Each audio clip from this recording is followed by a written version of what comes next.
Good afternoon. My name is Daniel Grose from Lancaster University in the UK. I'd like to talk today about collective and point anomaly detection using R. There's quite a large overlap between the work here and the previous speaker, which I think is quite nice because it allows some contrast of the methodologies that are available. The work is an output from a project, a 6-year project at the university called StatScale. And the development of the methodology that I'd like to present today is predominantly undertaken by students in our Centre for Doctoral Training, and the key lead researchers being Idris Eckley and Paul Fernhead. What I'd like to do is pick up on the last talk a little bit at the start. There was mention of the fact that on CRAN alone, I think, there are a large number of packages that are available that, at least in part, or are dedicated to anomaly detection in one form or the other. One of the things I'd like to point out at the beginning of the presentation is how our package is somewhat different from the majority of the software available. And to do that, I wanted to talk about some simulated data, which you can see up there at the moment, to introduce the concept of there being 2 anomaly types that we're interested in detecting. So thinking about what anomalies are, and typically they're considered to be observations that don't conform with the pattern in the data. They're anomalous in some way. But we distinguish 2 key types. A point anomaly. You can see a point anomaly in the data here. There's several point anomalies in this simulated data. And they're characterized by being a global outlier in some way, or at least a large outlier within the context in which they fall. So, for example, a temperature in Toulouse of 70 degrees C would be a global outlier, but a temperature of 15 degrees C perhaps is still a point outlier for a day during the winter in Toulouse. So it depends a little bit on context. Contrast that with what we refer to as a collective anomaly, which is characterized by observations that are credible within their context. For instance, 25 degrees C in Toulouse during the summer, repeated over each day. But another type of anomaly may be the recent hot weather we've experienced, where we've perhaps had a prolonged or epidemic period of high temperatures, which is not characteristic of the season, but taken together, they're not anomalies with respect to their local group, the heat wave, the epidemic. So what we're trying to do is discriminate between those 2 anomaly types when we detect them. So the first role is to try and detect the anomalies, and then categorize whether they're point anomalies or collective anomalies. So with respect to this data I'm showing you here, we've clearly got point anomalies. But if you look at the data, there's clearly a trend in the background, this sort of background level we've got, and you'll notice that there are 2 quite distinct changes in mean, which are collective anomalies, so there's a change from the background, but when they're taken together, if they were only taken together in their own group, would not be anomalous, and here there's a small one which is a change in variance. So we have a technique which seeks to try and detect those changes both in mean and variance. And to do that, we assume that we have some form of parametric model for our data, which is characterized by some parameter set theta for the time series x sub t. And prior to analysis, we make a robust estimate for a background or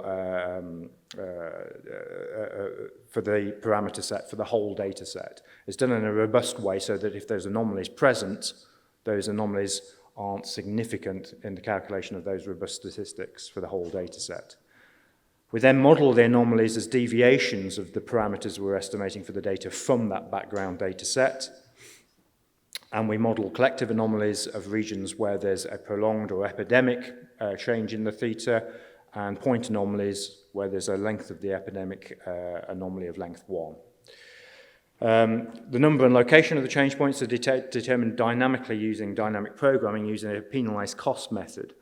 So it's based upon the calculation of the likelihood of the data, given the overall data set, and it's penalized in the sense that it wants to try and partition the data into anomalous regions, but it can't do that arbitrarily, so to avoid overfitting, we introduce a penalization on that cost function, so that introducing new anomalies is penalized to avoid the overfitting.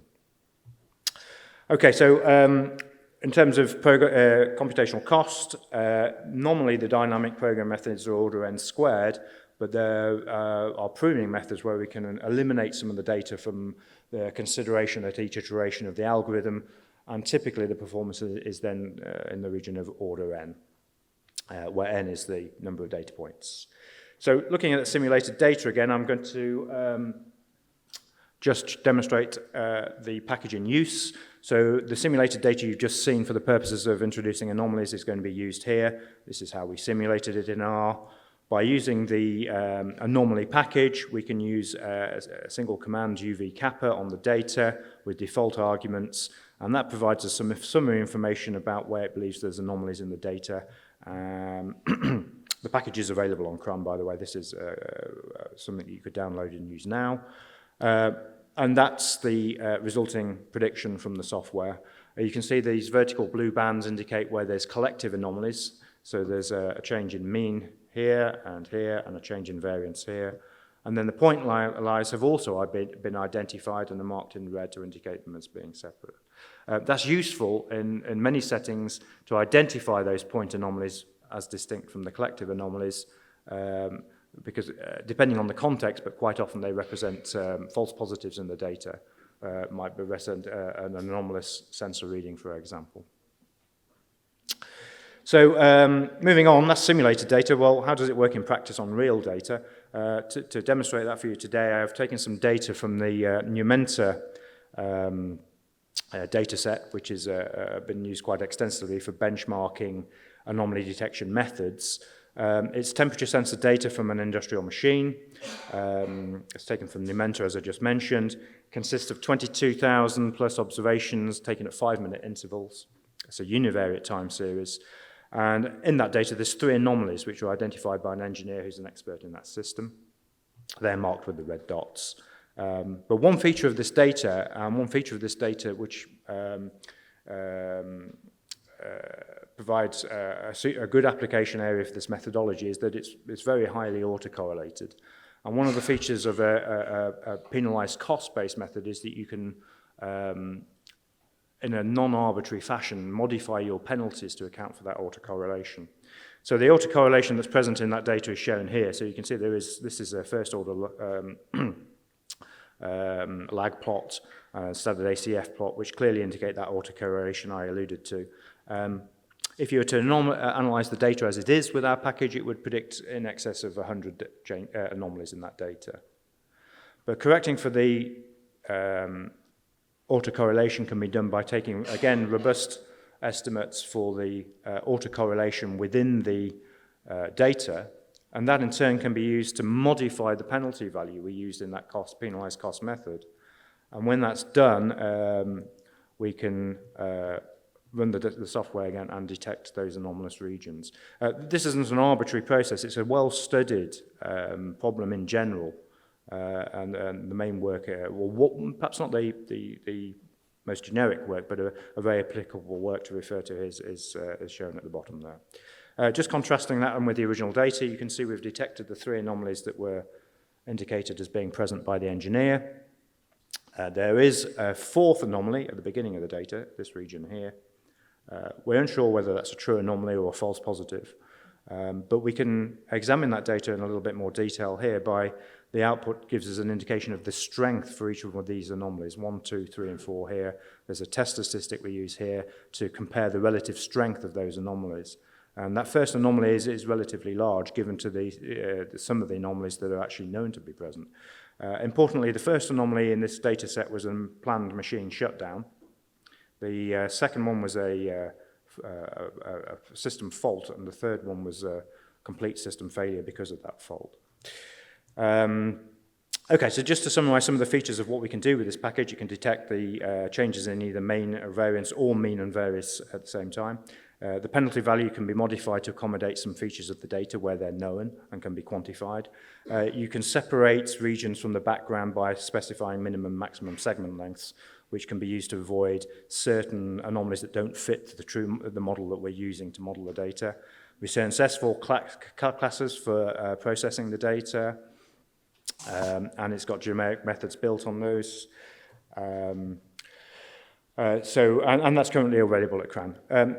A new package is about to be released. It's currently being tested, and there's a publication being submitted at the moment on the multivariate version of this package. And just for a bit of fun at the end, I thought I'd talk about that briefly. What you're seeing there is simulated data that over 500 observations of 200 variates. So the x-axis is the time, the vertical axis is the variate number, and the data's been normalized across each variate between 0 and 1 for the maximum and minimum value of each variate. The key is there any anomalies there? You tell me, I can't see any. Can anybody? Anybody like to suggest any anomalies? A point in time? No? Not very clear. We run that through the multivariate version of the package in the same way. We present the data, we tweak a little bit with some of the parameters in this case, and the outcome is that the anomaly detection software anomaly predicts 3 change points at those locations. They're collective anomalies in this case. They're marked as those red vertical bars, so the region in between is where the anomalies are. Are you convinced? No. So what I do is each of those anomalies are spread out across the variates. So where the software thinks that there is a variate, I collect them together so that visually they might be easier to spot. So I've tried that there. Can you see the anomalies now? No? Yes? I hope so. They're at the bottom here. So I've grouped them together. So those 3 anomalous regions there, where there's those light marks, the higher value in the data, once you push them together, you can visualize them and see them.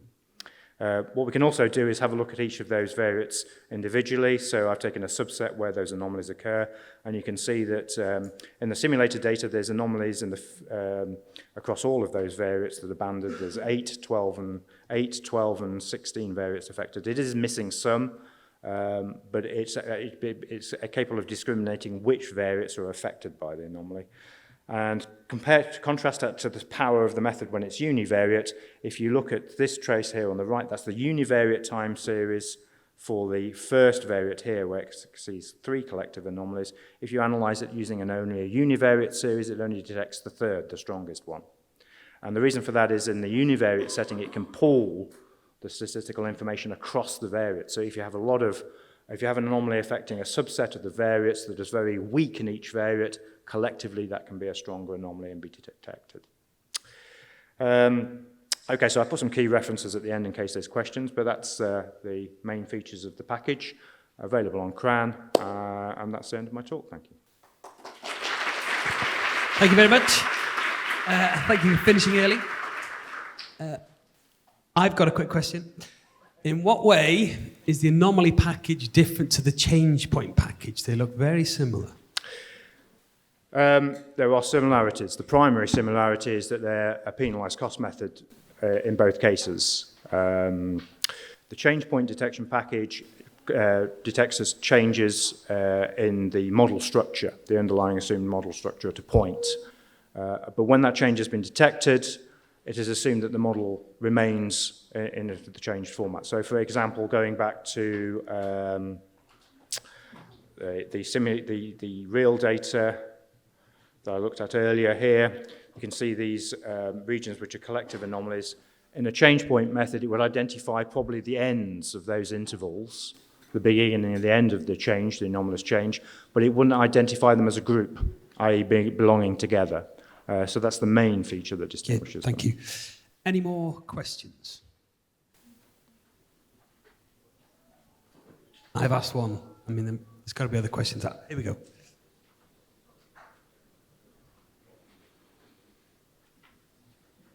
Are you aware about some application of this package in industry? If you can share some example?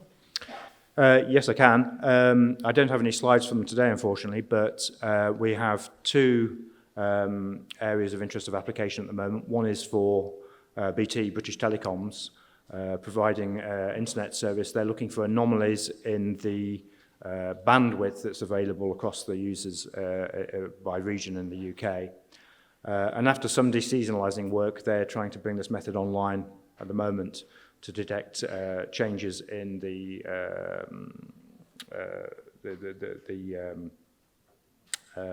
efficiency of the network that they've got this time. So that's being used.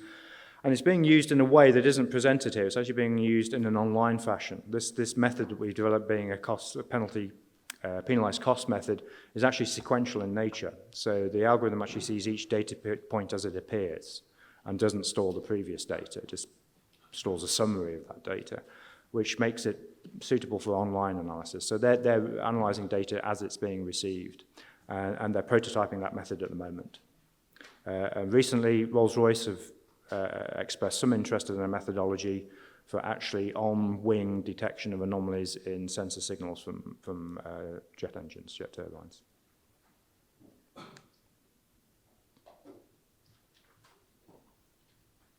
Is the package useful only for visualization, or can you also subset the anomalies? Sorry, could you repeat the last part of the question, please? So I understand you can visualize Yeah. using the package, but can you also subset the anomalies? Yes. The data that's stored after the analysis allows the plot to be produced and summary information, but you can also collect the information from the results of the method, an S4 class in this case, so that you can produce a data frame, for example, of all of the anomalies by variate and collective anomalies by beginning and end, and any lag that's present between a collective anomaly across variates and so forth. All of that can be collected for post-processing, most of the data in some form of data frame. Does that answer your question? Sorry, thank you. So we're one presenter down, so we're at the end of the session, but I'd like to open it up to questions from any of the previous presenters, not just the last presentation. Does anyone have any questions for any of the presenters?